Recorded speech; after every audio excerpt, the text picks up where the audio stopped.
Well, I am pleasantly surprised by the tournament so far, as if anyone listens back to my pre-tournament mini podcast interview, I said that I didn't think Italy would make it out of their group. So I am over the moon, man. I'm so surprised that they have come this far. And the way that they've come together as a team has been also quite a surprise. With all the problems back in the domestic game with the betting scandal, I really thought that this tournament was just going to be maybe not as bad as the World Cup in 2010, but I thought it was going to be, quite close to that. And so I think Prandelli has done a fantastic job with his team, getting his tactics spot on, especially in the last match against Germany. And different players have stepped up when they've needed it. Balotelli, of course, in the last game. The defense, almost throughout the tournament, they've stepped up. De Rossi's been fantastic. Some guy named Andrea Pirlo's been all right. And in the last game, Montalivo was very good. So I've been quite surprised with how they've done up to this point. Still one game to go. Not sure, if they can beat Spain. Spain might be one of those teams that they may not look the best at the moment, but they pull out the victory. So not real sure what's going to happen in the final, but of course rooting for Italy.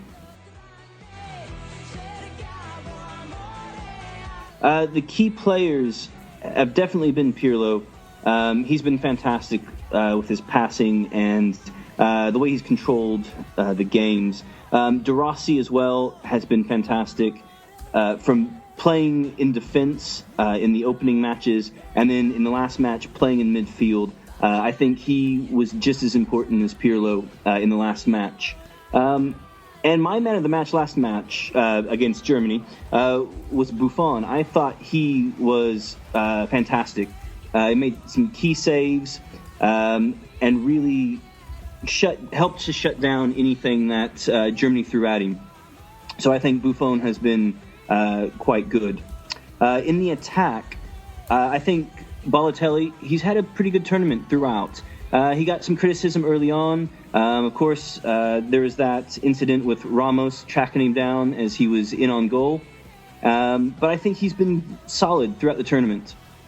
And again, Cassano's also had some criticism come his way early on in the tournament. But, I think he's had a pretty steady tournament as well.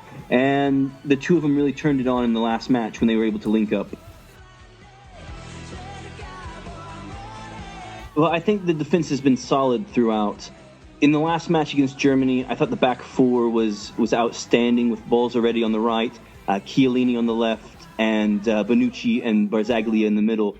And I thought they really shut down the attack of the Germans, though I do feel that Joachim Low got it all wrong in the beginning with his squad selection. But I thought the back four were fantastic. Balls already coming in and just playing a really, really good game. And if you think back to the match against Spain, when Spain got the equalizer from Fabregas, they had kind of pulled the defense out of sorts. But the man that should have been tracking back with Fabregas was Giaccherini. So, I think having the back four, similar to the Germany game, if they keep that against Spain, I think that could help to shut down the Spanish in the final. Though in the first game against Spain, once Torres came on, he was able to pull De Rossi around a bit. So I think the back four would make more sense against the Spanish in the final on Sunday. Not real sure how the final's going to go. It just kind of depends on which Spain team shows up.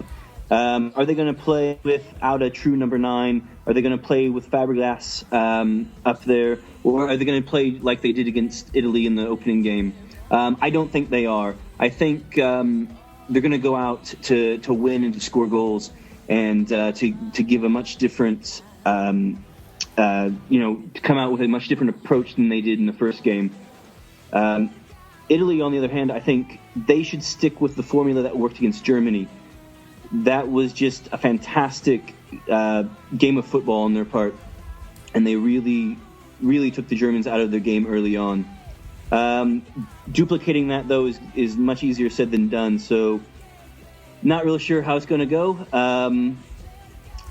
But hopefully, fingers crossed, Italy come out on top. And they've surprised myself and most others, I have to say, up to this point. So it would be maybe a bit of a fairy tale if they could beat the Spanish on Sunday.